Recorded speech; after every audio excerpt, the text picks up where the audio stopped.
제가 발표해 드릴 내용은 소셜미디어 기획이라는 주제로 제가 한번 가져 나와 봤습니다. 근데 지금 최근 들어가지고 소셜미디어에 대해서 열광을 많이 하고 계시는데 개발 쪽도 한번 고민을 한번 해보자라는 의미에서 이쪽 주제로 잡았고요.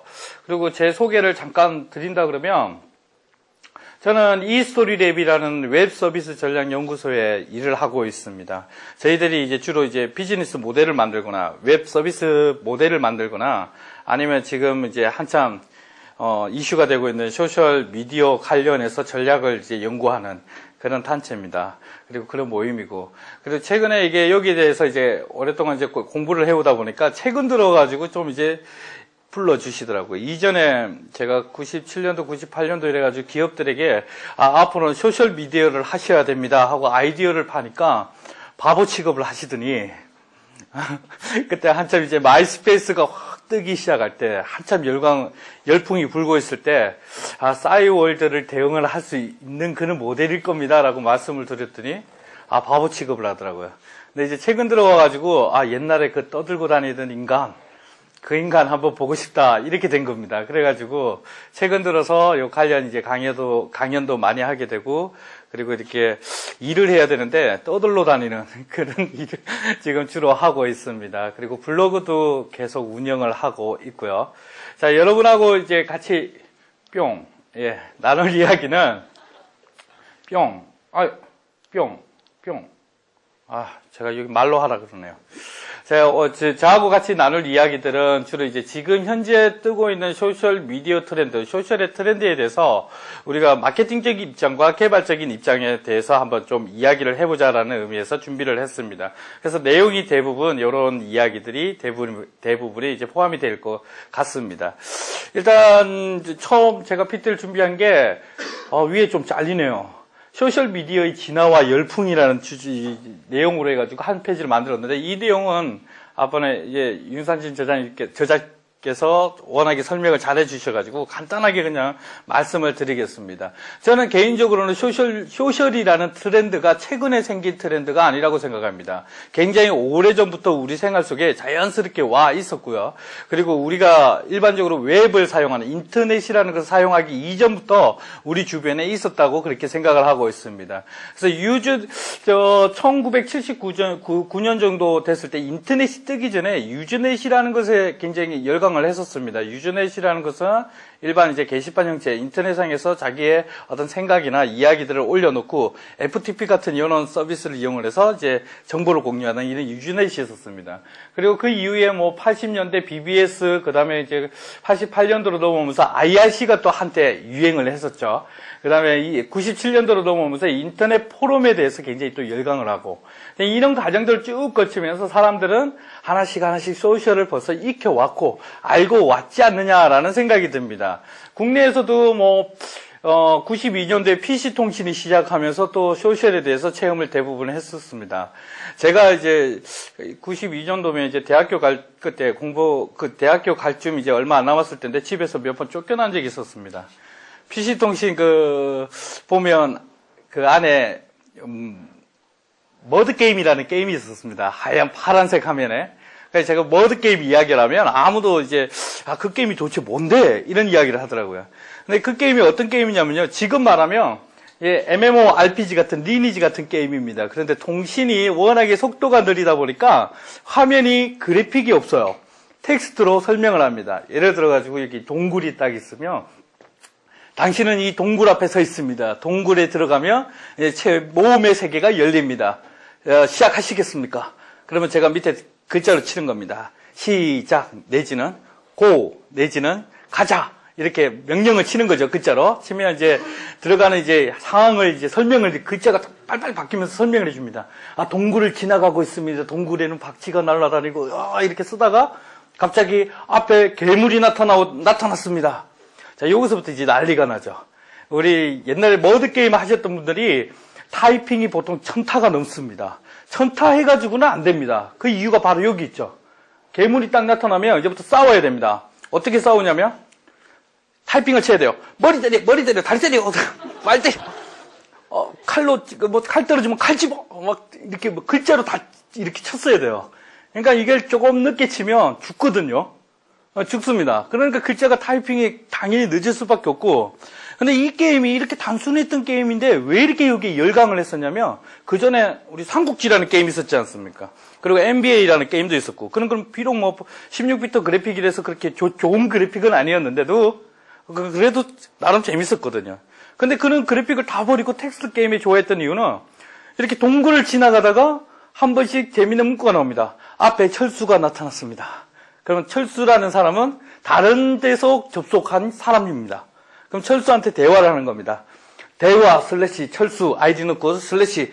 자, 왼쪽으로 가면 뭐가 있나요? 물론 텍스트인데 이제 텍스트에 설명이 있으니까 이제 물어보는 거죠. 왼쪽에 가면 뭐가 있나요? 아, 그쪽에 가면 거미가 있습니다. 아, 거미는 몇 타면 됩니까? 아, 1500타 정도 되셔야 되는데. 아, 나 진짜 1500타가 안 되거든요. 그러면 같이 잡으실래요? 아, 좋습니다. 도와드릴 테니까 이제 여기서부터 아이템 거래가 있었습니다. 가지고 계시는 당금 하나 주십시오. 그러면 제가 명령을 치죠. 당금 버려 하면 또 설명이 납니다. 당금이 땅에 떨어졌습니다. 그럼 철수가 주워갔습니다. 그래가지고 당금 하나 주고 왼쪽으로 딱 돌아서 또 둘이서 때려 말 때려 이런 싸움을 했었죠. 그때 제가 그게 빠져가지고 집에 통신요금이 어마어마하게 나왔었죠. 그래서 몇 번 쫓겨나고 다 큰 자식을 그냥 연탄 칙해가지고 다리 병신 될 뻔했죠. 그럼 몇 번 그런 적이 있었는데, 그때 벌써 사람들은 소셜을 알지 않았나라는 생각을 합니다. 이제 네트워크 상에서, 온라인 상에서 다른 사람과 이야기를 하고 자기가 갖고 있는 공감대를 서로 나눌 수 있었던 그런 경험을 했지 않나라는 생각이 듭니다. PC통신이 국내에서는 시작이 됐고, 그 뒤에 예. 99년도에 알러브스쿨이라는 것도 나왔습니다. 얼마 전에 이 기사가 나왔더라고요. 그 알러브스쿨 그 창업자인 김상균 씨가 참 그때 괴로웠다. 아직도 괴로웠다. 지금도 괴롭다. 이런 기사를 하나 내셨더라고요. 그래서 참 그분은 재수가 없었는 것 같아요. 그때 그 당시에 이제 야후가 알러브스쿨을 그 큰 돈으로 인수를 하려고 그랬는데, 그래도 자기 꿈이 있었기 때문에 안 한다 그랬었죠. 그리고 난 다음에 중소기업한테 팔았는데 중소기업이 돈을 안 줬죠. 돈을 안 주고 날라버렸죠. 그래가지고 알러브스쿨이 계속 이렇게 떨어지게 됐죠. 그래가지고 99년도에 보면 또 알러브스쿨이라는 이런 서비스도 있었습니다. 그리고 또 유명한 국내를 대표할 수 있는 싸이월드 2000년도에 처음이 나왔고요. 열광을 하기 시작한 건 2003년도, 2004년도로 넘으면서 휴대폰 그리고 디지털 카메라에 열광을 하면서 사람들이 열광을 하기 시작했죠. 어쨌든 이런 경험들이 쭉 이어져가지고 온 것이 지금 소셜미디어의 발전상이 아닌가. 그리고 또 최근에 들어와가지고는 소셜미디어를 접하더라도 이전에 해봤던 경험들이니까 이제 어렵지 않은 거죠. 이제 트위터, 물론 그런 분들이 있습니다. 제가 이제 공공기관에 실화인데 윗분이 계십니다. 어떤 윗분한테 트위터를 하셔라 그랬더니 트위터를 이제 접속을 하신 거예요. 어렵게 영어가 너무 많아서 어려워 하셨는데, 이제 풀네임 넣고 네임 넣고 패스워드 넣고 이메일 넣으시면 됩니다라고 가르쳐드리니까 이제 알겠다 해가지고 가입을 하셨죠. 들어가고 난 다음에 제일 처음에 딱 하시죠. 창 딱 뜨고 글을 넣습니다. 여러분 안녕하세요. 저 오늘 가입했습니다 하고 트윗 눌리고 30분 동안 기다리죠. 대답을 안 해줍니다. 속으로 크게 열이 받죠. 그래도 또 생각을 합니다. 내가 잘못했나? 난 나이가 많고, 요즘에 트렌드대로 이야기를 해야지. 여러분, 반가. 그래가지고 올려놓고 또 기다리시죠. 그러니까 또 업무에 바빠갖고 다음날 다시 들어와서 누가 댓글 달아줬나 이렇게 잘 보시고 계시죠. 실제 그런 분이 계셨습니다. 와가지고, 좀 가르쳐달라라고 하셔가지고, 가봤더니 그러고 계시더라고요. 얘네들이 대답을 안 해줘. 사람을 왕따를 시켜. 근데 어쨌든 그분도 어제 인터넷이라는 걸 써봤기 때문에 누군가가 대답을 해준다는 걸 아시는 겁니다. 그 창에다가 글을 쓰는구나. 거기다 글을 쓰고 밑에 버튼 누르면 글이 올라가는구나. 영어인데도 잘 아시죠? 그런 잘 아시고 쉽게 쓸 수 있는 것들이 다 이런 경험들을 우리가 이전부터 해왔기 때문이지 않은가라는 생각을 좀 하고 있습니다. 이제 원래 이야기거리는 많은데 여기까지 하고 빨리빨리 넘어가겠습니다. 그리고 난 다음에 이제 원래 해외에서는 2007년도가 소셜에 대해서 열풍이 불기 시작했습니다. 굉장히 폭풍이 불었죠. 원래 소셜 미디어라는 단어 자체는 2006년도에 나왔고요. 그 다음에 소셜이라는 단어를 본격적으로 쓰기 시작한 것은 훨씬 이전이었습니다. 2004년, 2005년 넘어오기 전이었는데, 그때까지만 해도 일부 서비스들이 그런 걸 했었던 것 뿐이고, 그렇게 열광은 하지는 않았던 것 같습니다. 근데 2007년도 넘어오면서 전 세계가, 열광을 하기 시작한 거죠. 그리고 난 다음에 2008년도 넘어오면서 이게 완전히 그냥 세상이 뒤비진 겁니다. 사람들이 커피 타면 소셜을 이야기라는 거죠. 국내에서는 한 요쯤에 이제 소셜이 알려진 것 같습니다. 제 생각에는. 그러면 소셜이라는 단어가 이쯤에서 알려졌을 때 계기가 뭐냐면, 예쁜 김연아 선수가 있죠. 2008년도 5월 6월 달에 김연아 선수가 트위터를 사용을 한다. 김연아 선수가 트위터 배경화면으로 캐릭터를 올렸다. 이런 소문이 나오니까 사람들이 이제, 트위터가 도대체 뭔데? 우리 싸이월드 미니홈인가? 이런 생각을 하게 되죠. 그리고 관심을 많이 갖게 되죠. 그렇게 돼서 이제 국내에서도 굉장히 빠르게 성장하고 해외의 그런 트렌드나 이렇게 성장되는 거에 거의 반맞춰서 성장을 한 것 같습니다. 제가 지금 이런 말씀을 하시더라고요. 그러면 아까 질문도 있었는데 앞으로 어떻게 되고 지금 현재 우리는 어떻게 가고 있느냐 이런 말씀을 하시더라고요. 2008년도에 김연아 선수가 던져줬던 그 트위터라는 관심이 2009년도로 넘어오면서 소셜에 열풍을 불게 시작을 했습니다. 이제 열광을 하기 시작한 거죠. 그러고 난 다음에 2010년으로 넘으니까 아예 열풍입니다.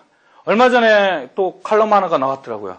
왜 한국 사람들은 국내에 좋은 소셜 미디어를 놔두고 미투데이 요즘을 놔두고 트위터와 페이스북에만 집중하냐. 또 애국심 마케팅이라 그러죠. 그런 이야기가 또 나오더라고요. 어쨌든 간에, 완전히 소셜에 미쳐버렸습니다. 이제. 올해가 아마 그런 시대가, 올해가 아니었나라는 생각이 듭니다. 그러면 내년은 어떻게 되겠냐는 거죠. 제가 보기에는 올해까지는 소셜 미디어에 대한 관심이 집중이 됐었고, 서비스에 대해서 집중이 된 것 같습니다. 이제는, 트위터가 뭔지, 페이스북이 뭔지를 사용하는데 집중이 된 것 같습니다. 블로그는 그 전에 사용해봤으니까 이제 알겠고. 그러면 내년에도 미친 사람은 별로 없을 것 같아요. 뒤에 이제 후발로 이렇게 들어오시는 분들이 계시겠지만, 내년에는 이렇게까지는 되지 않을 것 같습니다. 그러면 제가 생각하는 거는, 이제는 우리도 트위터를 사용해봤고, 페이스북을 사용해봤고, 트위터가 왜 성공적이고, 왜 싸이월드를 이기고 있는지에 대한 경험은 이제 올해 어느 정도 다 구축이 되어 있기 때문에, 내년 정도 되면, 응용되는 분야로 퍼질 것이다라는 생각을 하는 거죠. 이제는 국내 사이트도 소셜화 시켜가는. 이제 우리가 또 상업을 하고 사업을 하시는 분들도 소셜이라는 것을 우리 사이트에 도용을 해봐야겠다. 지금 공공기관에서 난리가 났죠. 지금 이제 지자체 담당자들도 더 환장을 할 노릇입니다. 불과 몇 년 전에 정부에서 윗단에서 대국민 소통에는 블로거야, 블로거해. 그랬더니 다들 그냥 급해가지고 블로그를 했습니다. 그럼 블로그를 해놓고 하면 된다라고 하니까 무조건 만들어가지고 공지사항 그대로 올리고, 여기 홈페이지에 있는 그 공문 양식의 공지사항을 올려놨다가 그거 그대로 복사해가지고 붙여놓고. 그러니까 사람들 들어오든 안 들어오든 그건 상관없었죠. 그냥 운영하는 겁니다. 위에서 운영하라니까. 2006년도로 넘어오니까, 블로그 평가하겠다 그러니까 난리가 또 났죠. 운영업체들 찾아가지고 운영해라. 그러니까 이제 공공기관하고 전혀 상관없는 캐릭터, 카툰이 인기 있게 되고 이상한 이야기들도 막 올라오고 그런 상황이 지났습니다. 그리고 좀 지나고 나니까 이제 잠잠해졌거든요. 블로그에 대해서 이야기를 안 하고 있는데 지금 윗분들이 항상 준비 중이시죠. 대국민 정책 홍보에는 트위터가 최고야. 그러니까 이제 지자체에 있는 사람들은 난리가 난 겁니다. 담당자들은. 에이씨, 블로그 이제 조금 잠잠해지더니 또 트위터, 미치겠다. 지금 딱 이런 상황이죠. 그런데 확실히 민간 쪽은 좀 빠른 것 같습니다. 민간 쪽은, 이제 트위터가 이런 성격이 있구나. 페이스북에 이런 성격이 있구나. 라는 걸 경험을 해서 지금은 그걸 응용하는 단계로 이제 넘어가고 있는 중인 것 같습니다. 이전에는 트위터에서만 이벤트를 했었는데, 이제는 이벤트 페이지와 트위터를 연결하든가, 아니면 옛날에는 그냥 페이스북에서 그냥 페이지만 만들었는데, 지금은 별도 서비스에 페이스북에 라이크 버튼을 달아준다든지, 이런 것들도 고민하고 있고요. 해외의 펩시라든지 아니면 스타벅스, 코카콜라가 자기네들 소셜 서비스라는 걸 만들어가지고 이제 소셜 미디어 서비스들, 채널들한테 연결하는 그런 모습들을 이제 익히고 지금 준비를 하고 있죠. 그러니까 민간들은 조금 더 빨리 가는 것 같습니다. 그리고 그러면 2011년도는 아마 이런 쪽에 열풍이 불지 않겠느냐라는 생각을 하고 있죠. 누가 그러더라고요. 소셜 미디어의 혁명은 산업혁명에 준한다라는 이야기를 했습니다. 산업혁명은 경제혁명이라고 할 수 있죠. 근데 그 이야기를 누가 했냐 그러면요. 여러분이 잘 알고 있는 동영상, 소셜 레블레이션이라는 책을 쓴 소셜로믹스의 저자죠. 이 사람이 자기 책에 뭐라고 써놨냐면요. 이게 잘 안 넘어가네요. 뭐라고 그랬냐면, 소셜은 단순 유행이 아니라 산업, 경제 및 외과 인간 삶의 새로운 패러다임의 혁명이다. 이런 이야기를 합니다. 자기 책에. 그러니까 이 사람이 그런 거죠. 소셜이라는 열풍은 제2의 산업혁명이다. 근데 이전 산업혁명과 달리, 경제에만 미치는 것이 아니라 이제 삶에도 영향을 주는 그런 혁명이다까지 지칭을 하고 있습니다. 이런 걸 보면, 소셜이 정말 대세긴 대세인 것 같다라는 생각을 좀 해보게 됩니다. 자, 그럼 어쨌든 이렇게 막 발전을 하고 있는데, 이런 발전사항들을 조금 점검을 해보니까, 이런 것들 때문에 소셜이 발전하고 있지 않는가라는 생각이 좀 들었습니다. 물론 개인적인 생각이긴 합니다. 제일 첫 번째, 커뮤니케이션 진화에 대한 이야기인데요. 움베르토 에코라는 사람이 자기 책에 96년도에 발간한 책에 보면 바보들에게 웃으면서 화내는 방법이라는 책이 있습니다. 그 책에 보면 소프트 커뮤니케이션에 대해서 이야기를 했습니다. 이 사람이 미래에는 불과 10년 안에 커뮤니케이션이 굉장히 간단하고 직접적인 커뮤니케이션이 대부분의 줄을 잃을 것이다 라고 이야기를 했죠. 그래도 그런 것 같습니다. 문자 보낼 때 보면 자기야 오늘 날씨가 추운데 지금 뭐 하고 있어? 이렇게 달리는 게 아니야? 지금 뭐해? 그리고 또 지금 어디야? 굉장히 문자가 단순해지는 것 같습니다. 인터넷에서 댓글 쓸 때도 축약어 쓰고 있죠. 그거는 우리나라만 그런 거 아닌 것 같습니다. 해외도 그런 것 같아요. 트위터에 훔쳐보는 재미도 좀 있어요. 트위터를 하다 보면. 이렇게 이제 해외 트렌드 이렇게 추적하다가, 미국 사람들, 외국 사람들 이렇게 자기네끼리 멘션 주고받는 걸 두 군데다 다 팔로우 해갖고 보고 있으면 두 사람이서 이야기 나누는 걸 보이거든요. 그렇죠? 그걸 보고 있으면, 어떤 연인인 것 같아요. 대화하다가 뒤에 또 대화하다가 이게 도대체 뭔 말이지? 번역을 해보니까 번역이 안 되는 거죠, 그죠? 나 알고 봤더니 I love you입니다. I love you 포를 또 줄여갖고 포도 쓰기 싫어갖고 점 4개를 찍는 겁니다. I love you 이게 전 세계적으로 이런 이야기하는 그 반법이 굉장히 축약이 되고 있다라는 거죠. 그리고 또 성향을 보면 정보가 넘쳐나다 보니까 사람들은 이제 정보의 홍수에 살다 보니까 자기가 원하는 정보를 빨리 찾기를 원하는 거죠. 이런 추세가 지금 현재 있지 않나라는 생각이 듭니다. 그런데 이런 대화가 더 개방적이고 자발적인 그런 성향이죠. 그래서 참여를 하고 싶어하고 직접적으로 하고 싶어하는 이런 성향들로 바뀌고 있다라는 거죠. 그다음 두 번째로 보면요, 기술적인 진화에 대한 이야기인데요. 이 팀 오하일리라는 사람이 웹 2.0 창시자죠. 아까 윤 대장님께서 웹 2.0 대해서 잠깐 이야기를 했는데, 웹 2.0은 정확하게 따지면 기술은 아닙니다. 그냥 철학인 거죠. 성향을 봤더니 그게 성향에 이런 성향이 있더라, 그렇게 이야기 나왔는데, 어쨌든 이 사람이 2007년도 국제 엑스포에서 웹 2.0은 이런 기술이고 저런 기술이고 이렇게 돼서 저렇게 되고 이렇게 돼서 한참을 서가지고 좀 멋있게 이야기를 했죠. 스티븐 잡스처럼 서가지고 청바지 입고.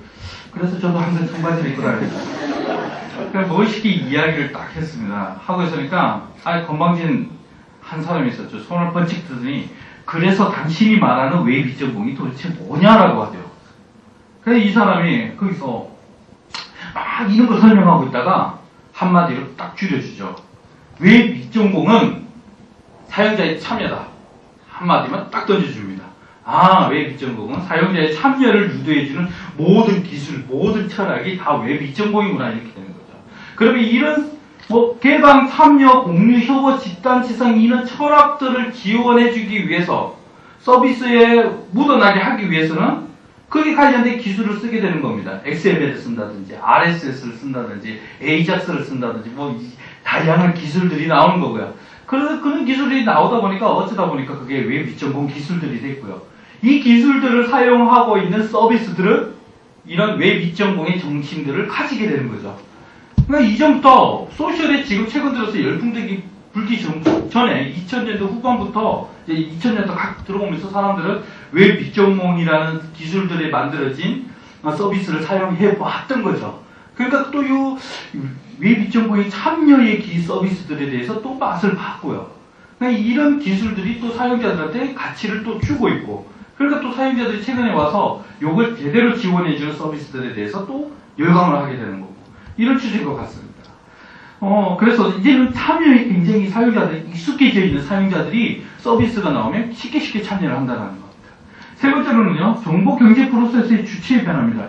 제가 PT하러 갈 때 이거 읽을 때 굉장히 힘들더라고요. 제가 혀가 짧아 보니까 항상 여기서 꼬입니다. 정보 경제 프로세스의 주체의 변화. 저희 팀원들은 항상 발음 똑바로 하라고, 앞에 나가서 이런 이야기하면 무식하다고 그런 이야기 하더라고요. 발음하기 굉장히 어려운데, 말은 좀 어렵습니다. 근데 요지는 이겁니다. 정보 경제 프로세스라는 것은 원래 큰 프로세스가 3단계 프로세스가 있습니다. 저쪽에서 하라는 거 봅니다. 이게 잘 안 되네요. 멀리 있으니까. 정보 경제 프로세스는 크게 생산과 유통과 소비라는 게 있습니다.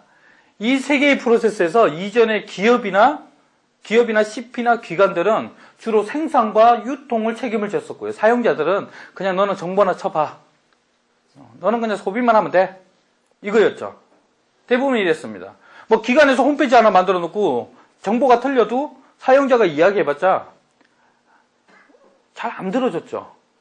간혹가다 게시판에 올려갖고 이메일 보내고 닥달하면 감사합니다. 조만간에 조치할 겁니다. 해놓고 6개월 뒤죠. 대부분이 정보는 기업이나 기관이 주도를 했었습니다. 근데 이런 경제 프로세스가 이제 변하게 되는 거죠. 사용자 중심에서 변하게 되는 겁니다. 사용자가 이제 생산하고 유통하고 소비하는 역할까지 다 하는 겁니다. 아까 개인 브랜드 쌓기 제일 좋은 게 블로거입니다. 저도 이제 블로거를 굉장히 찬양을 하는 사람 중에 한 사람인데, 블로그를 보면 그렇습니다. 이전에는 기업이 제품을 만들면 자기가 다 정보를 다 만들어서 홈페이지에 딱 하니 올렸습니다. 그거 올릴 때 무조건 좋아. 우리는 특허 50개. 여기는 이 제품 사면 500년 쓸 수 있어. 원래 기업은 500년 쓰는 제품 만드는 기업은 망합니다. 한 1년만 쓰고 망가져야지 또 물건을 사주니까. 어쨌든 무조건 좋다라고 글을 올렸습니다. 근데 지금은 그냥 블로거들한테 줍니다. 그럼 블로거가 자기가 알아서 여기에 대한 써보고 사용을 해보고 정보를 올립니다. 그리고 자기 블로그에 많이 들어오게 하기 위해서 다음 뷰에 가고 블로그 코리아에 가가지고 심지어는 야, 내 거 글 올렸으니까 추천 눌려.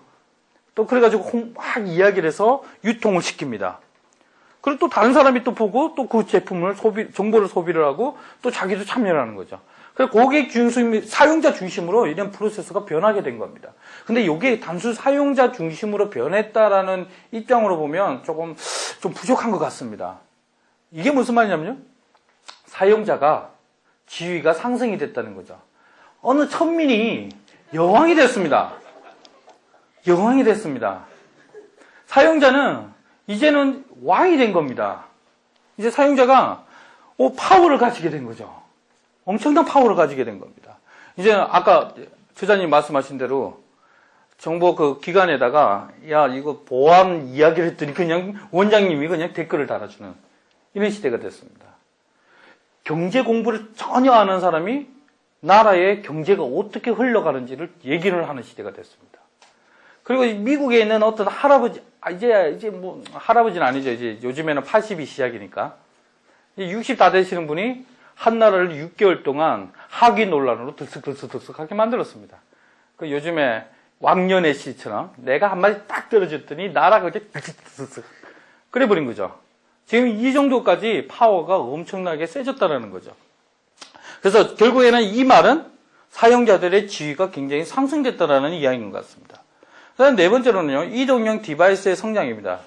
여러분 잘 알고 있는 이 아이폰은 단순히 뭐 통신 기술의 발달, 스마트폰 기술의 발전에라는 그런 상징적 의미 외에도 더 큰 의미들을 가지고 있는 것 같습니다. 이제는 생활의 변화들, 사용자들이 이제 자유롭게 인터넷에 접속할 수 있는 그런 환경들을 이제는 제공해주게 됐다라는 거죠. 이건 큰 의미가 있는 것 같습니다. 굉장히 큰 의미가 있는 것 같습니다. 얼마 전에 인터넷에서 이게 난리가 났죠.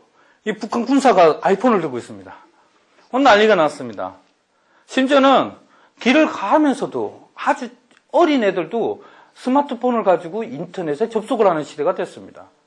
그리고 얘네들은 벌써 파워를 가진 거죠. 언제 어디서나 정보를 생산할 수 있는 그런 단계가 된 겁니다. 제가 이 사진을 하나 가지고 왔는데요. 이 사진을 보면, 이 사진이 뭐냐면요. 오바마 대통령이 유세하는 장면입니다. 사람들 정말 많이 모였죠. 근데 좀 특이한 게 있습니다. 여러분 보시면 특이한 게 있습니다. 이걸 확대를 해보면요. 사용자 손에 스마트폰, 노트북, 심지어 노트북까지 들고서 저렇게 를 합니다. 다들 휴대폰을 들고 찍고 있습니다. 어떤 사람은 스마트폰 갖고 열심히 찍어 올리고 있습니다. 언제 어디서나 이제 정보를 생산할 수 있는 파워가 생긴 거죠. 며칠 전에 이런 뉴스가 있었죠. 오바마 대통령의 새로운 닉네임이 하나 붙었습니다. 어떤 닉네임이 붙었냐면 전 세계에서 처음으로 아이패드에 사인한 대통령. 이 뉴스 아시는가요? 네, 원래 대통령 앞에는 볼펜을 가져갈 수 없답니다. 볼펜을 가지고 무기로 삼으니까 가져갈 수 없답니다. 그러니까 자기 아이폰에다가 대통령 사인해놔 이래가지고 문구 하나 써가지고 내밀었죠. 그때 오바마가 사인을 해줬죠. 어도비가 이거 장사를 제대로 한 것 같아요. 아이패드가 인기가 확 얻어나는 거죠. 자, 이런 시대가 이제 모바일의 시대라는 겁니다. 이제 생활 속에 언제 어디서나 정보를 생산해낼 수 있고 인터넷에서 정보를 얻을 수 있는 이런 시대가 된 거죠. 그러다 보니까 소셜이 이런 분위기와 이런 환경들에 의해 가지고 소셜에 더 열광을 하는 것 같습니다. 이제는 길 가다가 겁피다면 나 여기 왔어 알려줘야 되죠. 트위터에다가. 그죠? 제가 포스케어에 참 좋아했습니다. 포스케어. 저희 집사람이 포스케어 때문에 제가 어디 있는지를 아는 거죠. 그래 한때는 물어봤습니다. TV에다가. TV에서 그런 이야기 드라마가 있어서 그래서 물어봤죠. 자기야 내가 가출하면 어떻게 할 거야? 뭘 어떻게 해? 트위터 보면 다 나오는데 어디가 있는지 다 아는데 뭐하러 찾아. 그리고 심지어는 이제 저녁에 늦게까지 술 마셔도 저한테 트위터로 보내주죠. 버스 시간 다 됐으니까 빨리 가서 술 그만 먹고 빨리 정류장으로 가. 보내죠. 그런 시대가 이제 우리 시대에 온 거죠. 제가 포스케어에 굉장히 열광을 했는데 요즘에는 포스케어를 안 합니다. 저희 집에 포스케어, 제가 저희 집이니까 제가 찍었으니까 당연히 제가 메이어가 돼야 되죠. 어떤 여자분이 찍어가지고 메이어가 돼 있더라고요. 그거 뺏기고 난 뒤에 심이 쪽 빠지더라고요. 그 다음부터 2번씩 3번씩 찍어도 이 친구가 이제 경쟁이 붙은 겁니다. 계속 찍어대더라고요. 알고 봤더니 저희가 이제 밑에 상가가 있는데 상가 안에 컴퓨터 학원이 있습니다. 그게 이제 교육받으러 오는 여자입니다. 그래서 내가 하도 답답해서 트위터에다 당신 도대체 정체가 뭐야? 우리 집에 살아? 왜 우리 집을 너가 찍어? 지금 요즘에는 포스케어를 잘 안 하죠. 어쨌든 스마트폰이 자기 생활 속에 걸어가면서 이렇게 인터넷에다가 글을 올릴 수 있는 이런 시대가 지금 현재가 아닌가라는 생각이 듭니다. 아예 끼고 사는 겁니다. 스마트폰을. 즉 이제는 웹이라는 환경이 시간과 장소의 제한이 없이 그냥 자유롭게 이용하는 시대가 지금 되어 있고 이렇다 보니까 더더욱 소셜에 열광할 수밖에 없다라는 거죠. 그런데요. 지금 여러분 대부분 기업들, 특히 공공기관들은 오히려 고민에 빠졌습니다. 소셜미디어를 해야 되겠는데 소통을 해야 되겠는데 도대체 뭘 해야 되는지 모르는 겁니다. 얼마 전에 정부 모기관인도 어떤 연구하시는 박사님하고 소주를 한 잔 먹었습니다. 저기 소주를 한 잔 먹으면서 지금 나라에서 고민하는 게 윗분들이 고민하는 게 지금 청와대가 트위터를 하고 있죠. 다른 기관들은 트위터를 해야 되냐 고민하는 거죠. 그래가지고 자기네 나름대로 고민하는 겁니다. 해야 되냐고 연구를 해보니까 해야 된다라는 결론이 나온 거예요. 그러다가 이제 보고서를 막 만들다가 이제 담배를 피거나 아니면 잠깐 바깥에 나갔다 들어오면 이건 아니야. 또 떨어졌다 또 해야 되나 또 고민했다. 요거 왔다 갔다 하고 있다라는 거죠. 그럼 왜 고민하시냐? 트위터가 과연 소통입니까? 라는 질문을 던지더라고요.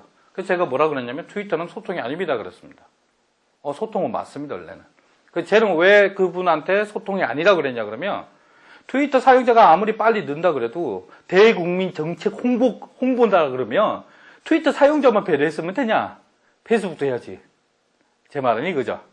미투데이도 해야지. 요즘도 해야지. 트위터 사용자들한테만 이야기한다 그래서 그게 무슨 대국민 소통이냐. 대국민 소통이 되려고 그러면 최소한 모든 사용자, 소외 계층이 없어야 될 거 아니냐. 트위터 싫어하는 사람들은 어쩌라고. 이런 거죠. 그렇게 말씀을 드렸습니다. 그러다 보니까 고민이 많습니다. 소셜도 어렵고, 트위터도 어렵고, 페이스북도 어렵고, 모바일까지 하려니까 고민이 지긋지긋 아픈 거죠. 근데 이런 고민 선상을 너무 깊게 고민을 하다 보니까 굉장히 어려워지는 것 같습니다.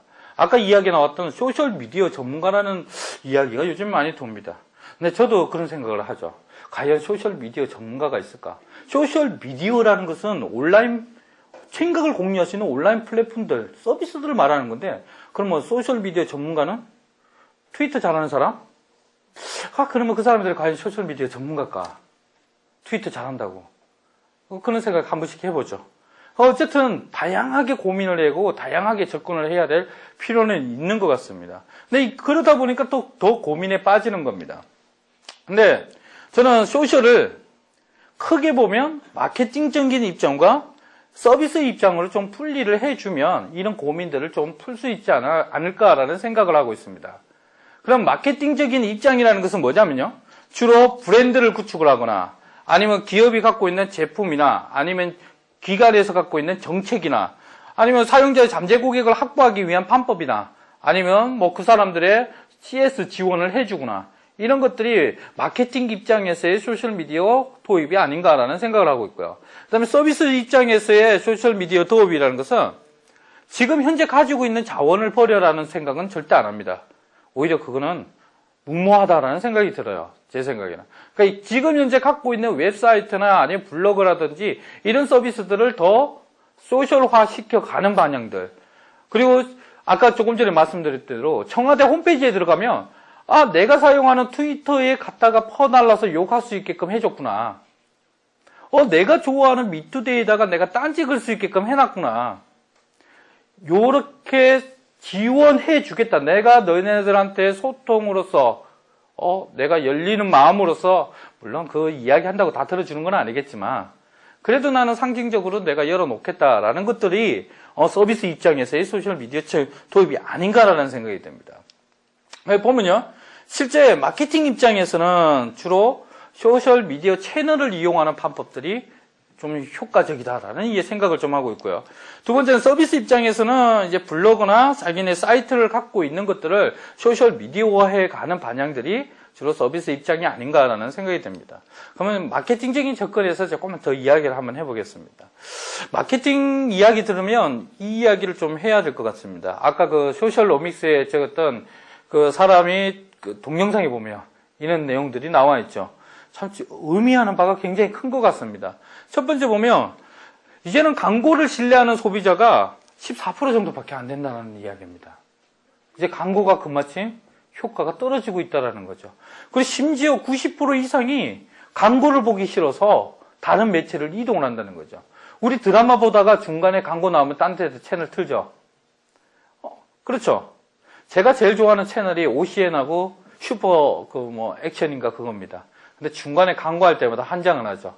저희 집사람은 굉장히 좋아합니다. 드라마 돌릴 수 있으니까. 굉장히 좋아합니다.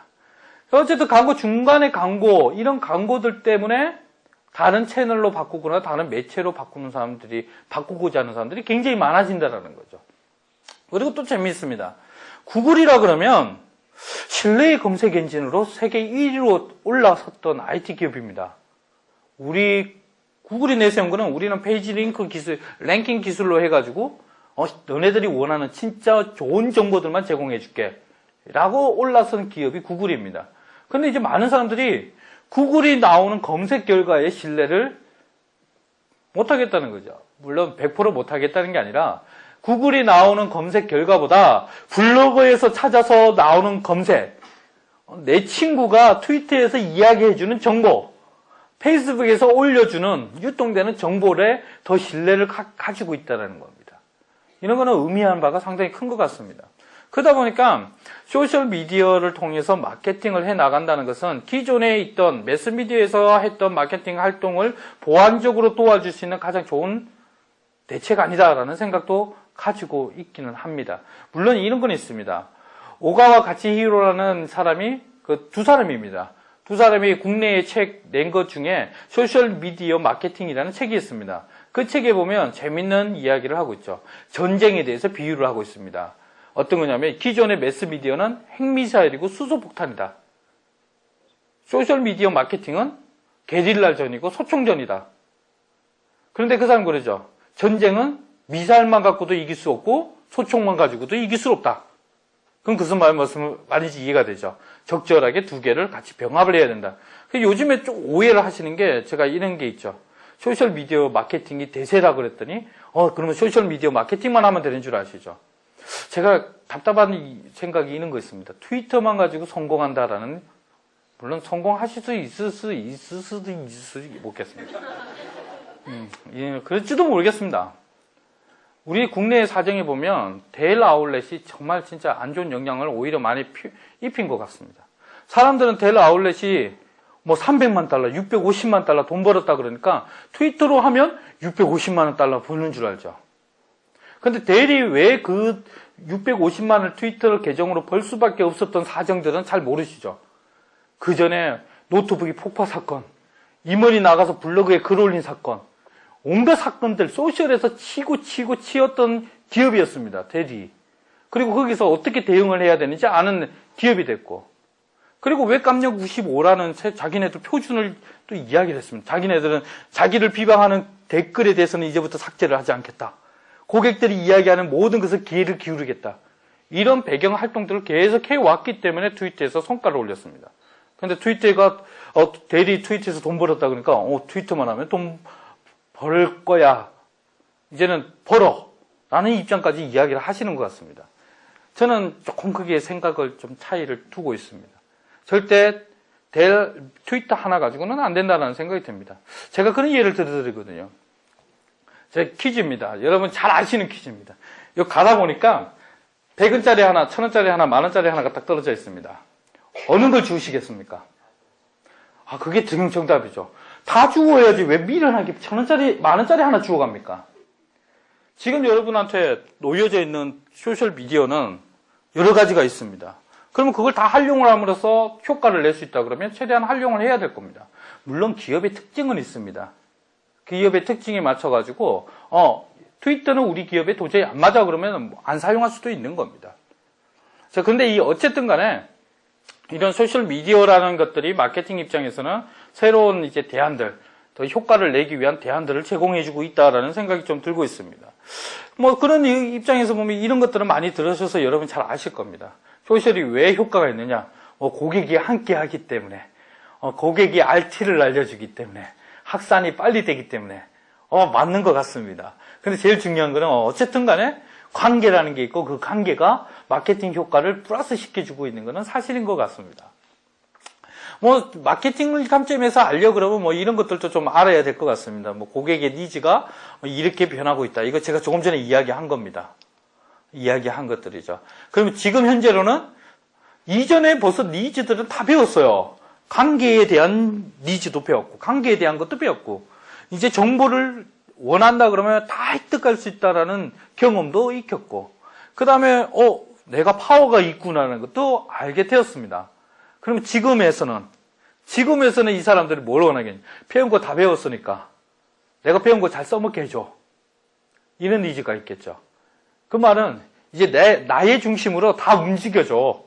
나를 중심으로 두고 너네들 정보를 생산하고 소비하고 유통하고 사회적 이야기, 정치적 이야기, 경제 이야기, 관계 이야기 다 해줘. 전라도 저 섬마을에 있는 아저씨가 정치를 얼마나 알아서 무선 인터넷 위성 안테나 달아주고 나니까 컴퓨터 밤마다 앉아갖고 청와대를 씹냐고요. 뭘 알아서. 근데 이제는 정치도 내가 관여를 할 수 있고 내가 입을 말할 수 있게끔 해주라는 겁니다. 그러다 보니까 소셜에서 마케팅 입장에서도 소셜에서는 무조건 야 우리 정보 우리 제품은 좋아 라는 이야기를 던지는 것보다 고객의 이야기라는 것을 좀 들어줘라는 입장이 더 많죠. 그래서 지금 현재 니즈는 나의 중심으로 좀 움직여라 라는 니즈가 제일 큰 것 같습니다.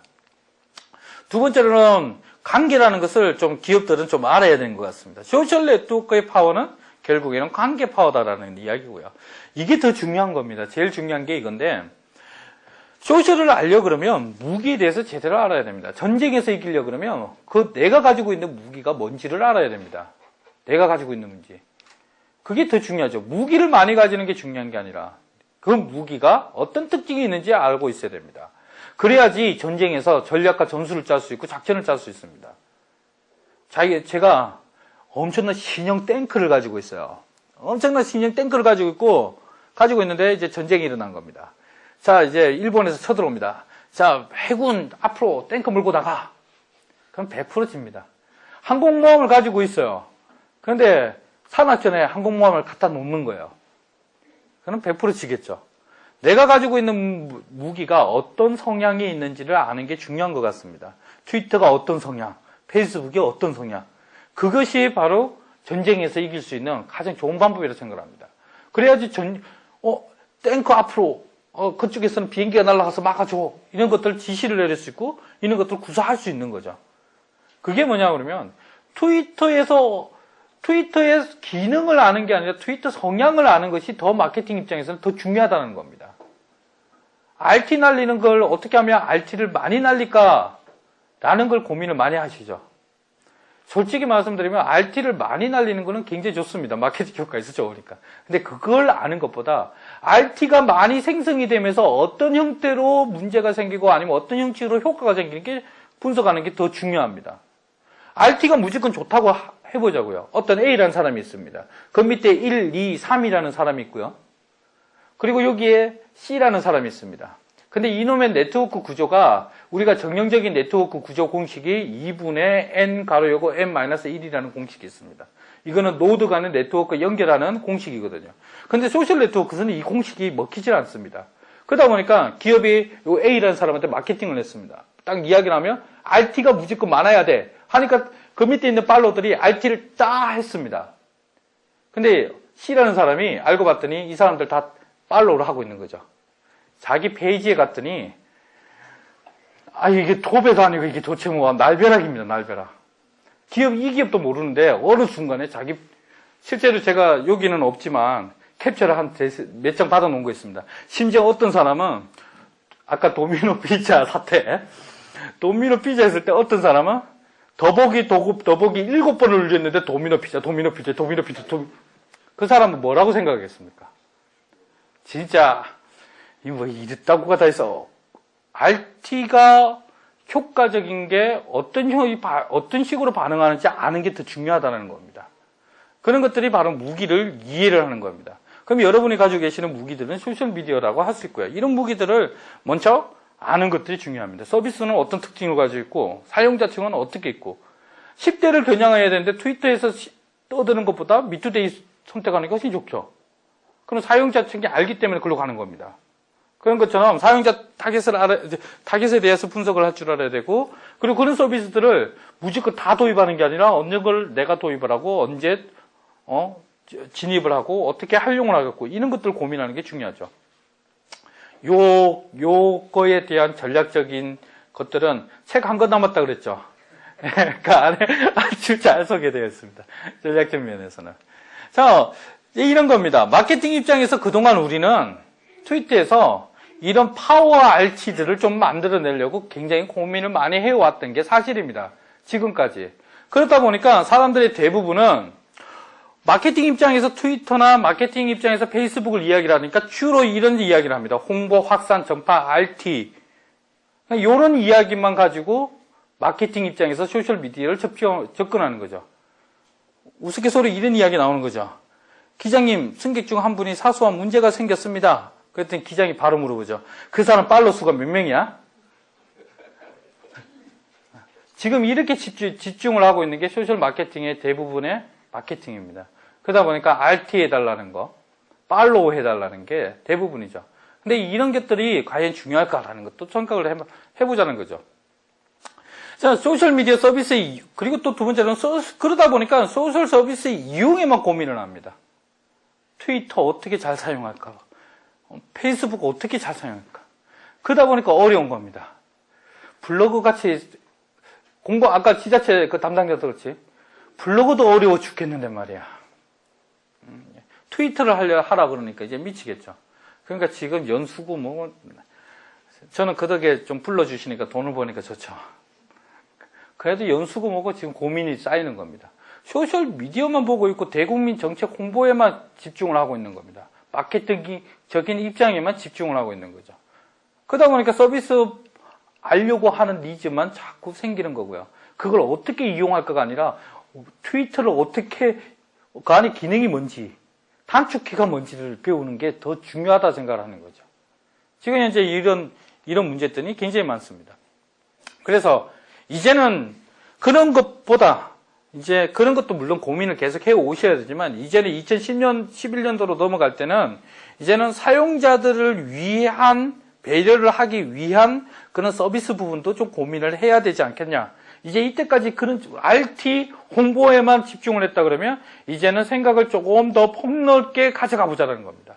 그래서 기존에 있는 웹사이트든 지금 새로 만들고자 하는 웹사이트든 이런 사이트들을 이제 소셜화 시키는 방향도 이제 같이 넓은 항목으로 접근을 하자라는 겁니다. 그래서 서비스 입장에서 접근이 나오는 거죠.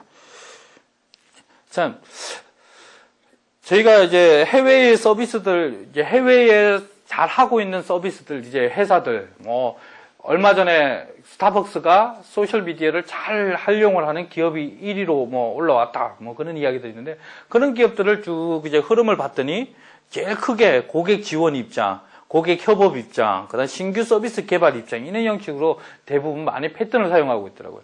고객 협업 입장에서 본다 그러면 스타벅스 아이디어가 그런 거고요. 펩시콜라의 아이디어가 그런 사이트입니다. 펩시콜라하고 스타벅스의 비교를 한다 그러면 펩시콜라가 야, 얘네들 정말 게으르구나라는 생각이 듭니다. 왜 게으르냐 그러면요. 스타벅스 아이디어라는 서비스 아시죠? 어떤 서비스냐면요.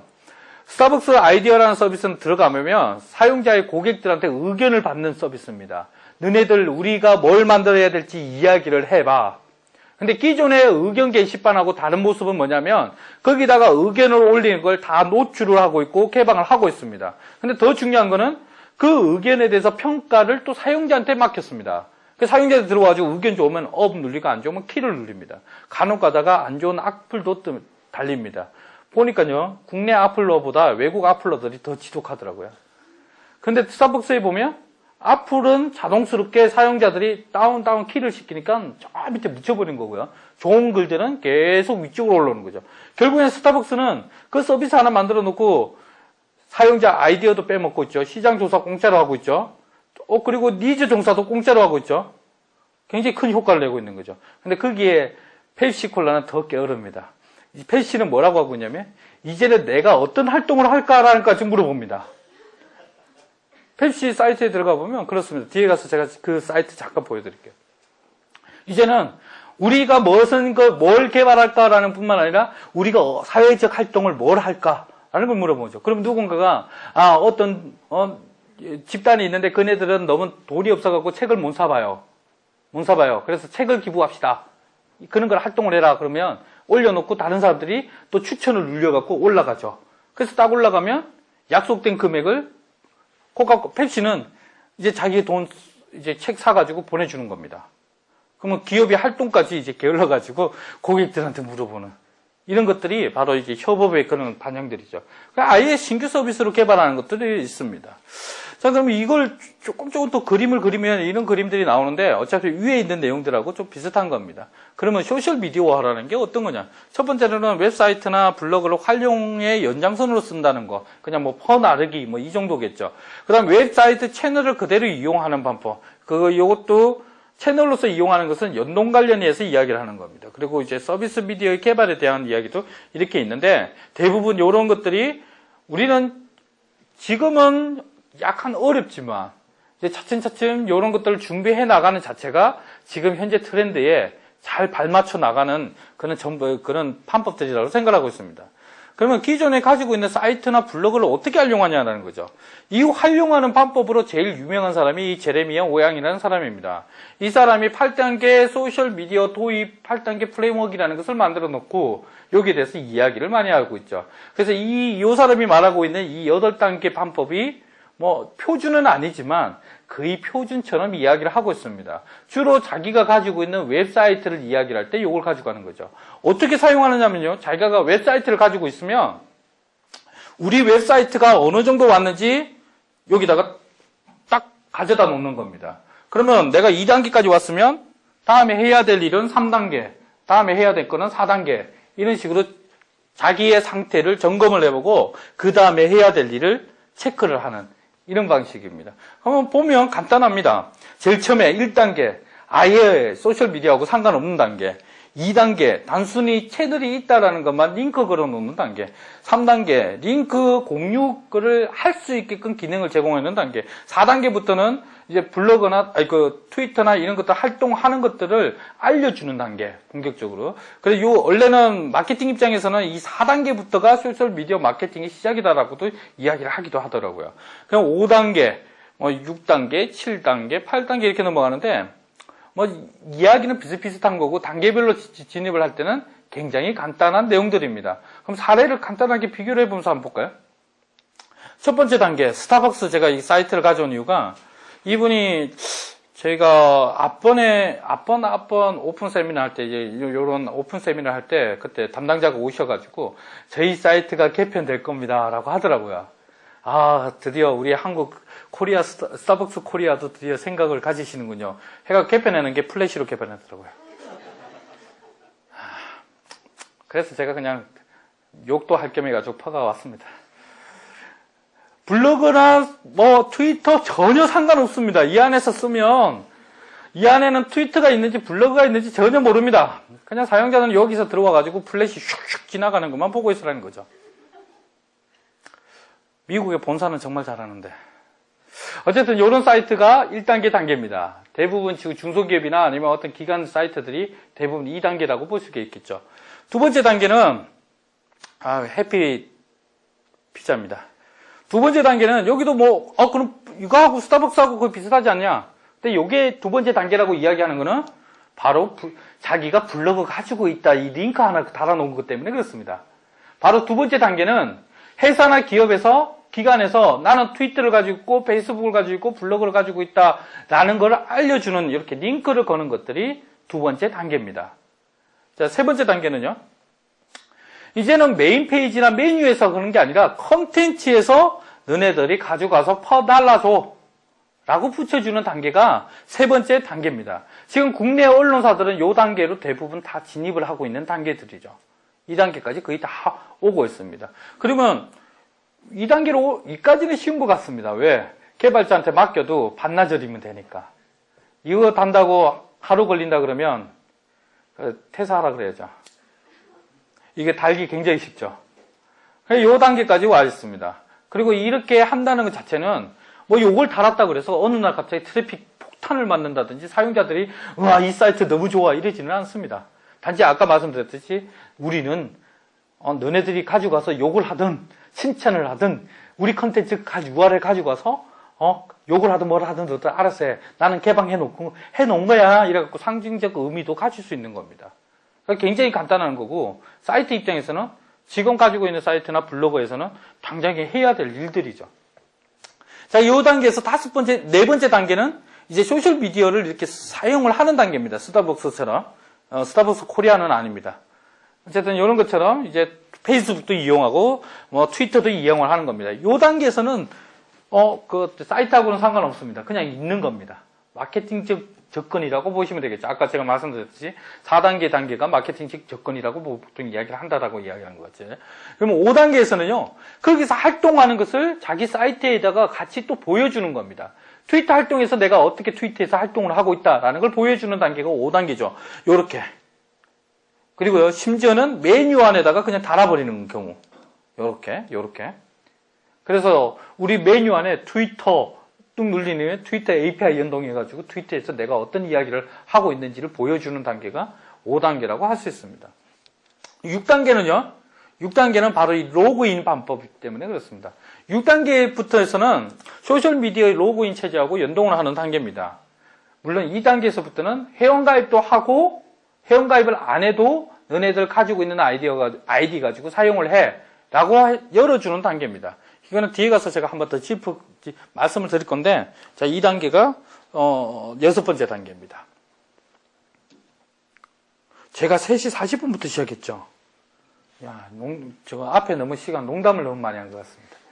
제가 빨리 해야 될 것 같습니다. 자, 그래서 요 단계가 6번째 단계입니다. 그래서 7단계. 바로 이게 펩시콜라가 하고 있는 펩시콜라 아이디어라는 사이트입니다. 아까 게으른 사이트. 요 사이트입니다. 사용자들이 들어와가지고 여기다가 내가 돈을 얼마나 필요해 선정을 하고 딱 들어가면 페이스북 로그인을 하고 난 다음에 의견을 올립니다. 그러면 이제 등수를 매겨가지고 이제 좋은 것들은 돈을 주는 거죠. 어쨌든 요 단계에서부터 보면요, 이제는 회원가입이 없어졌습니다. 그냥 거기에 있는 정보들을 다 이용을 하는 거죠. 이거는 뒤에 가서 또 계속 짚어볼 겁니다. 이제 8단계는요, 8단계는 이 사이트가 아마 그거 좀 비슷하지 않을까 싶어서 제가 이걸 갖고 왔는데, 8단계부터는 이제는 활동 자체가 트위터나 소셜미디어하고 연동이 돼서 거기서 활동하는 게 여기 컨텐츠가 되고 여기서 활동되는 게 글로 날아가고 이렇게 완전한 연동입니다. 이제 회원가입도 이제 그 트위터 아이디로만 활동을 할 수 있는 거고 여기서 활동하는 모든 정보들이 트위터를 통해서 날아가게 되는 거고 아까 소개해드렸던 앞 시간에 소개 나왔던 뭐 라이브리나 이런 것들처럼 뭐 디스커스처럼 이런 것들처럼 활동 자체가 다 트위터나 소셜미디어와 연동하는 단계가 8단계입니다. 그래서 이 단계를 소셜미디어 단계에서 완전 완료가 됐다라고 그 사람은 평가를 하더라고요. 근데 제가 보기에는 요 단계까지 오기가 굉장히 어려운 것 같습니다. 국내 여기에 대해서 머리가 빨리 진행을 하고자 하는 몇몇 도전적인 기업들 외에는 여기까지 오기가 굉장히 어렵다라는 생각이 듭니다. 그러면 제가 생각하는 단계는 바로 이 6단계까지가 제일 좋지 않나. 뭐 이거는 기관이든 기업이든 이 6단계까지는 원만하게 올 수 있다라는 단계입니다. 자, 어쨌든 이런 단계들을 점검을 해서 지금 현재 내가 가지고 있는 블로그나 지금 내가 가지고 있는 웹사이트를 점검을 해서 소셜화 시키는 그런 방법이고요. 자, 그러면요, 이제 조금 더 이제 접근을 해서 소셜미디어 개발 시에 어떤 것들을 고려해야 되느냐, 이건 생각적으로 그냥 저는 생각을 가져야 되겠구나, 라는 정도로 접근을 하시면 되겠는데요. 첫 번째는 쉽고 간단하게 접근하라는 겁니다. 지금 여기 손 위에 아주 자그마한 거북이가 한 마리 있습니다. 제가 발음이 안 좋아서, 갈락파고스. 어쨌든 그쪽에 살고 있는 거북이입니다. 근데 이 거북이가 세계 3대 거북이 중에 하나입니다. 왜냐면요, 조금만 크면 무려 몸무게가 2톤까지 자란답니다. 엄청난 크게 자라는 거북이죠. 손바닥에 있던 거북이가 저만큼 자란다면 엄청나게 커지는 겁니다. 이게 무슨 말이냐면요, 소셜미디어를 접근한다는 것은 처음부터 완벽하게 접근하기가 힘들다는 겁니다. 아까 제레미야 오양처럼 어떤 단계별로 가지고 간다든지 작은 것부터 시작하는 것도 굉장히 효과적이라는 겁니다. 페이스북이 지금의 모습을 처음부터 만들려고 노력했다 그러면 페이스북은 나오지도 않았을 겁니다. 트위터가 지금 돌아가는 그림에 트위터를 만들려고 했다 그러면 저는 트위터도 나오지 않았을 거라고 봅니다. 트위터를 보면요, 종이 쪼가리 하나에다가 제일 처음에는 스테이트였죠. 스테이트 적어놓고 칸 이렇게 그려놓은 자그마한 종이에서 지금 트위터가 나오게 됐고요. 페이스북은요, 그 곱슬머리 그 총각이 우리 학적부에 학생들이 몇 명이나 있나, 어떤 예쁜 아가씨는 어디 있냐, 그거 뒤져보려고 해킹했던 게 시작이 된 거죠. 그게 2000년도입니다. 해킹하기 시작한 게. 그래서 뭐 학교에서 경고 맞고 그랬죠. 그러면서 자기가 그러죠. 소셜 네트워크 영화 보면 그게 나오는 거가 봅니다. 제가 학교 시스템 해킹한 거에 대해서 기여를 했다. 너네들이 보안이 뭐가 문제인지를 알지 않냐. 내가 그걸 알게 해줬다. 뭐 이런 우스갯소리도 있습니다. 그런 것처럼 처음부터 완벽한 모델은 없다고 생각합니다. 차근차근 처음부터 쉽게 접근해서 확장을 해나가는 방법이 가장 좋다라는 생각을 하는 거죠. 두 번째로는요, 외부 자원을 효율 있게 사용을 해야 됩니다. 우리는 최근에 들어가지고 개발자들, 여기서 개발하시는 분들 계실지 모르겠는데, 저도 원래는 개발자 출신이었습니다. 계속 개발을 해왔었고요. 그러다 보니까 옛날의 개발 환경과 지금의 개발 환경은 엄청나게 바뀌어 있습니다. 옛날에는 뭘 하나 만들려고 그러면 다 만들었어야 돼요. 근데 지금은 돈 많은 기업들이, 아니면 먼저 간 선구자적인 기업들이 자기네들이 만들어 놓은 자원들을 공유를 해놓고 있습니다. 그렇게 공유해 놓은 걸 우리는 API라고 그러죠. 그렇게 오픈되어 있기 때문에 오픈 API라고 그러고, 이런 오픈 API를 적절하게 활용하면 개발도 쉽고, 그리고 유지 비용이나 이런 비용들도, 코스트도 리소스도 굉장히 줄일 수가 있죠. 그래서 이런 것들을 굉장히 효율성 있게 이용을 해야 된다는 거고요. 트위터도 실제 이런 오픈 API 때문에 뭐 트위터 폭풍 중에 하나다. 근데 트위터보다 페이스북이 더 빨리 이렇게 성장하는 이유는 트위터보다 더 많은 자원들을 페이스북이 오픈해 놓고 있기 때문에 그렇죠. 어떻게 보면 트위터가 참 나쁜 애들인 것 같습니다. 중소기업들 뭐 하나 아이디어 개발해 놓으면 뺏어가죠. 숏 URL이 그렇잖아요. 뺏어가 버리고. 뭐 이거 만들어 놓으면 뺏어가고. 그래서 서브도 느리고, 커피 담으면 돌고래 잡고. 근데 페이스북은, 개발 하나 해놓으면 자기네 회원 대상 전체를 대상해서 페이스북 안에서 런칭을 할 수 있게끔 해주고 있죠. 그런 것들 때문에 오픈 API 때문에 이렇게 성장을 하고 있는데, 그렇다 보니까 서비스를 처음 만들 때 오픈 API를 잘 활용하는 것도 중요하고, 우리 걸 만들고 난 다음에 오픈해 주겠다라는 마인드도 굉장히 중요하지 않을까라는 생각을 합니다. 세 번째로는요, 사용자들의 경험에 충실해 주자라는 겁니다. 뭐 UX라는 것을 공부를 하면 어렵습니다. 굉장히 어렵죠. 그런데 UX의 최고의 핵심은 뭐냐면요, 사용자들이 익숙한 것을 그대로 제공해 주자는 겁니다. 마우스 버튼을 어디다 갖다 놓으면 사용자들이 쉽게 가짜가 클릭을 할 수 있느냐, 이거 고민하는 것이 UX죠. 그러면 지금 사용자들이 UX는 텍스트 창 하나의 밑에 버튼입니다. 미투데이가 그렇게 돼 있고, 요즘이 그렇게 돼 있고, 페이스북 그렇게 돼 있고, 트위터 그렇게 돼 있다 보니까 요즘에 나오는 대부분 서비스가 텍스트 입력창 큰 거 하나 뜨고 위에 버튼 누르고 리스트를 밑에 붙이죠. 얘네 불과 1, 2전만 해도 기획자가 그렇게 그려놓으면 PM한테 맞아 죽었죠. 야, 입력단 따로고 임마, 리스트 따로잖아 이 자식아. 이래가지고 얻어맞죠. 근데 지금은 그게 일반화된 것처럼 이야기가 나오죠. 그게 지금 그런 것들이 사용자들한테 익숙하기 때문에 그렇게 익숙하게 가져가는 게 맞다라는 겁니다. 네 번째로는요, 아까 이거는 그대로입니다. 이야기했던 거고요. 다섯 번째는 다양한 매체를 골고루 활용하는 것도 기억을 해줘야 된다는 겁니다. 자, 뭐 이런 것들. 저는 마케팅 입장에서는 QR코드를 굉장히 추천하고 있는데, 이제 QR코드 이야기는 안 해야 되겠습니다. 얼마 전에 제가 이거 쿡사리를 당했거든요.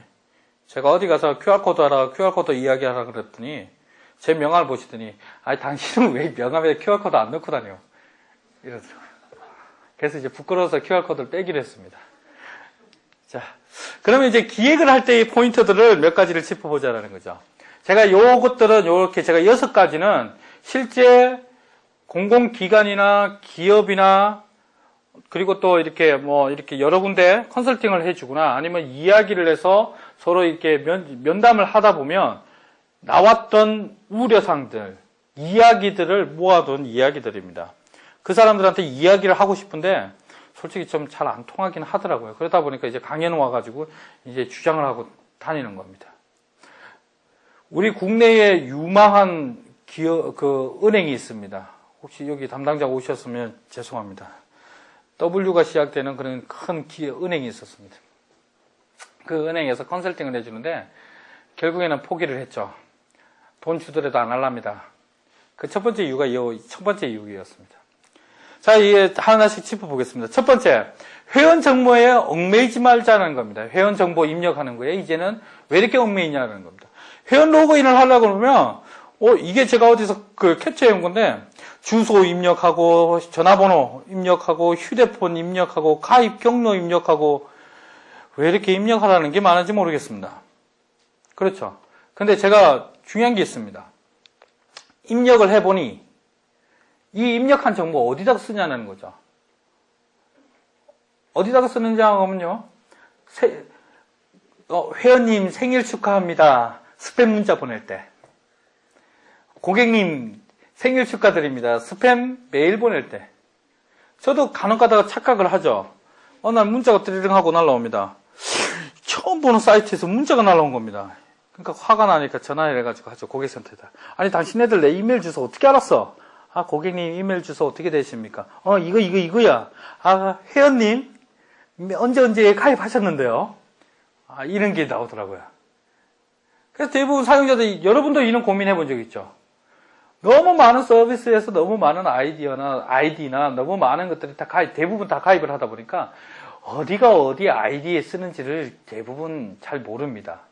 그래서 어떤 특징이 나오냐면 아이디는 대부분 앞에 있는 아이디는 비슷하게 잡고 뒤에 숫자 1을 넣거나 아니면 1212 또는 111을 넣으시죠.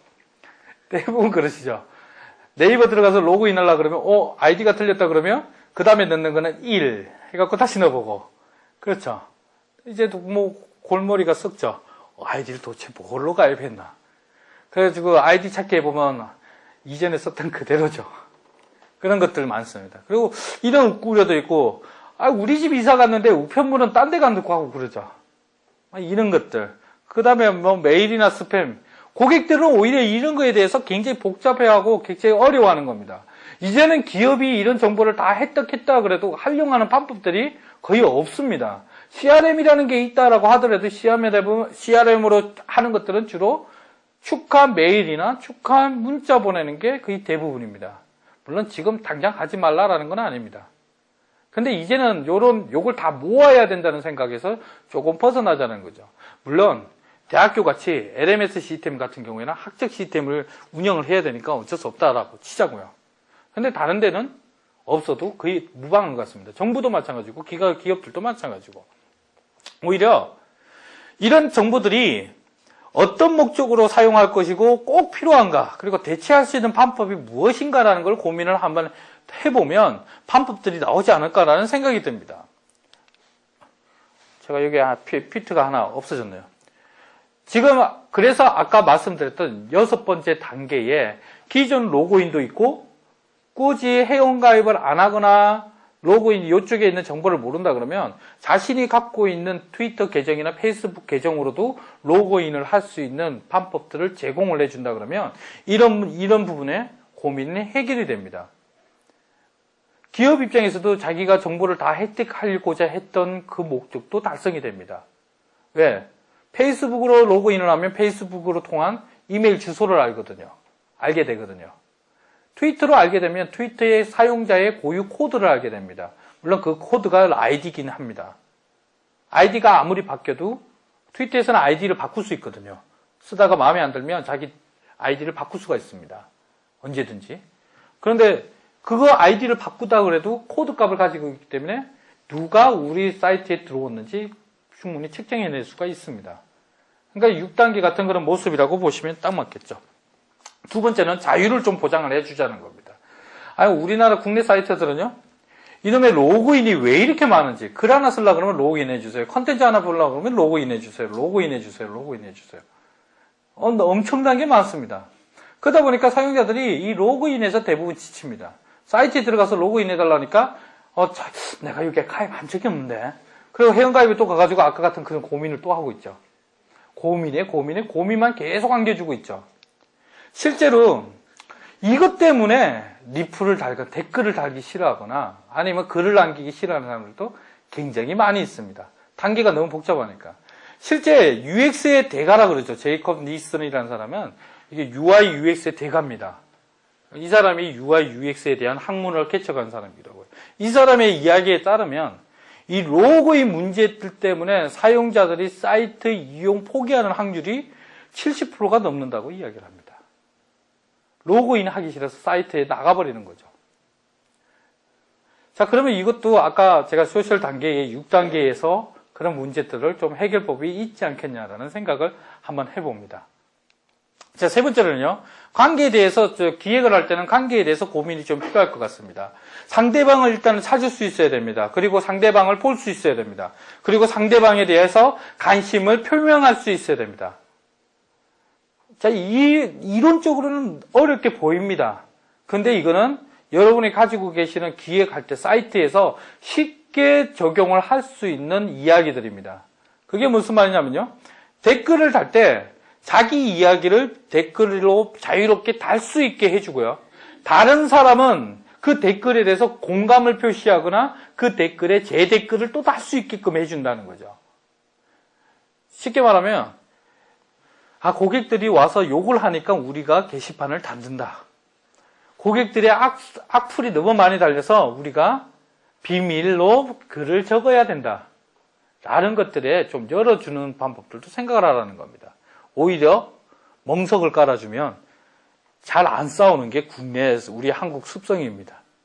삼성이 블로그 만든 지가 지금 1년도 채 안 됐습니다. 한 5개월째 넘어가고 6개월째 넘어가는데 삼성이 블로그 이제서야 블로그를 만듭니다. 근데 삼성이 블로그 만들었을 때 많은 사람들이 걱정을 했죠. 저기에 저거 제2의 DC 인사이드가 되겠네. 그런데 보니까요. 오히려 힘내세요. 물론 간혹 가다가 갤럭시가 이상합니다. 제가 좀 온화하게 표현을 했습니다만 그런 글은 올라옵니다. 그런 글은 올라오지만 대부분 그렇게까지 우려했던 것처럼 그렇게 악플이 안 올라옵니다. 그리고요, 그렇게 글을 올린 사람의 정보들 아니면 사진이라든지 아니면 아이디라도 서로 볼 수 있으면 서로 관계가 자연스럽게 맺어집니다. 트위터가 관계 맺기 좋다라고, 블로그가 관계 맺기 좋다라고 이야기를 합니다. 근데 블로그가 왜 관계 맺기 좋을까요? 트위터처럼 팔로우도 없는데. 그런데 댓글을 보면 댓글을 적을 때 다른 사람 아이디가 나오고 그 아이디를 클릭을 하면 그 사람 블로그로 갈 수 있어요. 그 사람을 볼 수 있고 그 사람에 대해서 표명을 할 수 있는 겁니다. 그런 것들이 기본적인 부분에서 제공을 해주는 것이 아까 말씀드렸던 요 세 가지를 지원을 해주는 겁니다. 우리 사이트에서는 다른 사용자가 있다는 것을 알려주고 다른 사용자들이 어떤 이야기를 하고 있는지를 보게 해주고 그리고 다른 사용자들이 한 이야기에 대해서 내 의견을 올리거나 아니면 공감을 하거나 아니면 어떤 이제 자기의 관심을 표명할 수 있게끔 해주게끔 기획을 하자는 겁니다. 자, 네 번째로는요, 역사의 발전을 좀 생각을 해보자는 겁니다. 제가 카야 박사라는 EH 카이아라 박사라는 사람이 지금 이제 돌아가신 분이지만 유능한 역사학자입니다. 이 사람이 어떤 말씀을 했냐면요, 과거는 현재와의 대화다. 그리고요, 현재의 역사는 과거를 돌이켜보면서 발전해 나간다라고 이야기를 합니다. 과거가 현재를 상호작용을 해주면서 현재가 발전을 해나간다는 이야기를 했죠. 결국에는 과거를 모르면 현재의 역사도 모르고 현재의 발전상도 모른다라는 이야기를 한 사람입니다. 이거는 많이 들어봤죠. 역사는 현재와 과거의 끊임없는 대화이다. 유명한 이야기를 한 사람이 이게 카이라는 사람입니다. 박사인데요. 그러면 이 이야기를 우리가 좀 기획 쪽에 좀 도입을 해보자는 거죠. 무슨 말이냐면 굿 웹서비스, 비즈니스 웹서비스 모델은 내 순수 나의 아이디어에서 나오지 않는다는 겁니다. 순수 나의 아이디어에서 나오는 게 아니라 과거의 사용자의 경험의 변화, 어떻게 변해 왔구나. 그리고 이전의 웹사이트는 어떤 특성이 있었고 어떻게 돌아왔었구나. 그게 어떻게 변해서 지금에 왔구나. 라는 것을 돌이켜보면서 새로운 모델들을 창출해낼 수 있다는 겁니다. 그래서 저는 기획자들한테 그런 말을 합니다. 가장 좋은 기획을 만들어내려고 그러면 벤치마킹 능력이 가장 좋아야 된다고 이야기를 드립니다. 모방도 창조의 어머니다. 그런 말인 거죠. 그렇다고 무조건 도용을 하라는 건 아니고요. 그대로 가져다가 그대로 써버리면 좀 이상하죠. 그래도 이전보다는 그대로 모방을 하더라도 욕은 좀 덜 들어 먹습니다. 요즘에는 대부분 아이디어가 아이디어니까. 제가 간혹가다 그런 글 써가지고 블로그에서 비난을 받기도 하는데요. 어쨌든 저는 모방은 없다라고 생각합니다. 다 똑같이 만들어도 비슷하게 만들어도 대부분 창조다라는 생각을 하는 거고요. 기획자들은 과거의 경험들에 대해서 계속 고민을 해보고 지금 트위터나 이런 것들에 대해서 같이 고민을 하면 좋은 안이 만들어지지 않을까 생각이 듭니다. 그 다음에요, 소셜미디어 채널을 최대한 이용하는 기획을 하라는 겁니다. 이게 무슨 말이냐면요, 사용자의 서비스 이용을 소셜미디어에 좀 연동을 시켜라라는 이야기입니다. 지금 아까 제가 마이픽업 소개해 주셔서 굉장히 감사한데, 마이픽업이라는 서비스, 이렇게 유저스토리라는 서비스, 북트윗이라는 이런 서비스들이 어떤 서비스들이냐면요, 여기서 활동을 하면 그 내용들이 소셜미디어로 연동이 돼서 날아가게끔 해놓습니다. 이렇게 돼 있다는 거죠. 그러면 이런 서비스에다가 자기가 댓글을 달면 이 댓글들이 트위터로 날아가고 페이스북으로 날아가고 그런다는 겁니다. 이게 굉장히 좋은 아이디어입니다. 디스커스나 라이브리라는 그 서비스가 왜 좋냐 그러면요, 소셜미디어에다가 연동을 시켜놨기 때문에 그렇습니다. 이제 힌트로, 왜 그런지 잠깐 설명드릴까요? 내가 악플러입니다. 그래갖고 그 사이트에 들어가서 악플을 하는 겁니다. 이 강아지 같은 녀석들 해갖고 올렸습니다. 근데 그게 트위터에 날아가는 거예요. 자기 트위터 계정으로. 그럼 자기 팔로우들은 어떻게 될까요? 내가 악플 달면 달수록 내 팔로우는 도망을 다니는데, 언팔이 생기는데, 블럭 당할지도 모릅니다. 올해 초반에 블럭 당하셔가지고 뭐 살렸다가 블럭 당하고 살렸다가 블럭 당하고 그런 분도 있을 것처럼, 만약 이렇게 연동을 해놓으면 멍석을 깔아주니까 더 욕을 안 하지 않을까 라는 생각도 합니다. 어쨌든 그런 댓글뿐만 아니라 다른 서비스들도 이런 채널들과 연동을 하는 것이 중요하다는 생각이고요. 이제 마지막으로 아까 말씀드렸던 모 기관, 모 기업에다 이야기를 하면 이렇게 해야 된다라고 이야기를 하면 첫 번째 소셜에 대해서 이해를 못해서 그런 것도 있지만 더 중요한 거는 이때까지 그래 와서 그리고 이때까지 해왔던 게 보고하기가 좋으니까 나의 주사라는 지기를 위험에 빠지기 말기 내가 그러죠. 철밥통입니까? 그러면 팀장님 어찌 소장님 그런 소리 하냐 그러면서 그러죠. 제가 이런 이야기하면 나의 주사라는 지위에서 위험에 빠지지 말게 뭐 이렇게 하죠. 그러니까 도전을 안 하려고 그럽니다. 그 이유가 뭐냐면 마인드를 안 열라는 겁니다. 지금 현재 이런 트렌드가 소셜미디어가 이런 게 있구나라는 걸 알고 있으면서도 안 하려는 겁니다. 자기 마음속에 담아놓고 있는 겁니다. 생각을 열어야 됩니다. 슈퍼맨도 스파이더맨도 옷을 안 제치면 못 날아가지를 못합니다. 스파이더맨도 가슴을 열려 제치지 못하면 벽을 타고 다니지는 못해요. 마음속에만 둬서는 안 된다는 겁니다. 도전을 해보고 거기에 대해서 열려져 있는 마인드로 접근을 해야지 가장 중요하지 않을까라는 생각이 듭니다. 자, 이제 마무리를 짓겠습니다.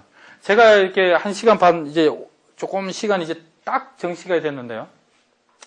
제가 말씀드리고자 하는 요지는 첫 번째로는요, 이때까지 마케팅 입장으로서만, RT나 홍보의 입장에서만 소셜을 접근했다 그러면, 이제는 조금 더 눈의 시각을 넓혀보자라는 게 제가 첫 번째 말씀드리고 싶은 거고요. 두 번째로는, 이제 사용자들한테 내가 어떤 것을 제공을 해줄까라는 서비스 입장에서 조금 더 넓은 마인드를 좀 가지자라는 겁니다. 그래야지만 해피한 거죠. 이거 경마공원입니다. 경마공원이니까 이런 게 몇 개가 있더라고요. 얼굴만 넣었을 뿐인데 행복해집니다. 자, 지금 소셜 트렌드에서 여러분이 약간만 얼굴만 밀어 넣으셔도 충분하게 사용자들한테 만족할 수 있는 서비스, 만족할 수 있는 마케팅을 할 수 있다고 저는 믿습니다. 얼굴만 밀어 넣으셔도 됩니다. 모든 것을 다 만들고 옆에 당나귀까지 끌어다 놓으라는 건 아닙니다. 벌써 이 판은 이제 어느 정도 만들어져 있다라는 생각을 하고 있습니다. 제가 이야기하는 거는 여기까지가 이야기입니다. 그리고 마지막으로요. 아까 제가 처음에 소개드린 대로 오늘 세미나의 참가비 그리고 또 참가비 외에 또 후원해 주시는 비용들 뭐 기타 전체 다가 이 종현이를 위해서 사용이 될 겁니다. 근데 이 종현이가 지금 굉장히 좀 어려운 입장이 있습니다. 뭐 간단하게 가장 지금 당장 해야 될 게 치아가 많이 상해가지고 12만 원이 없어요. 이 치료를 받을 12만 원이 없습니다. 아마 오늘 세미나 비용을 거기에 쓰지 않을까라는 생각도 드는데 당장에 12만 원이 없어가지고 아기가 굉장히 좀 아파하고 있죠. 그리고 당장에 지금 집을 내놓고 지금 딴 데 이사를 가야 되는 그런 상황입니다. 그래서 오늘 세미나 하셨던 요거에 대해서 기부는 당연히 갈 거고요. 그리고 또 오늘 내셨던 참가비 기부금들은 다 이후에 다 오픈해 드릴 겁니다. 얼마가 어떻게 나갔다라는 것을 오픈해 드릴 겁니다. 이전에는 그러지는 못했습니다. 저희가 이 앞번에도 나비체 기부 세미나를 했었고요. 이런 활동을 계속 해오고 있는데, 근데 그전에는 주로 저 아프리카 돕고, 또 이제 저기 돕고, 이러니까 이렇게 좀 투명하지를 못했습니다. 그러니까 참가하시는 분이, 전애들 명수를 보니까 한 150명인데, 그러면 최소한 150만 원을 기부했을 건데. 근데 뒤에 응답이 없으니까 항상 답답해 하셨죠. 그래서 요번에는, 그래서 굿네이버스에 도움을 요청을 한 거고요. 굿네이버스가 돈을 10원을 주든 1000원을 주든 자기네들이 어떻게 운영한 것을 다 밝혀주겠다라고 이야기를 했고요.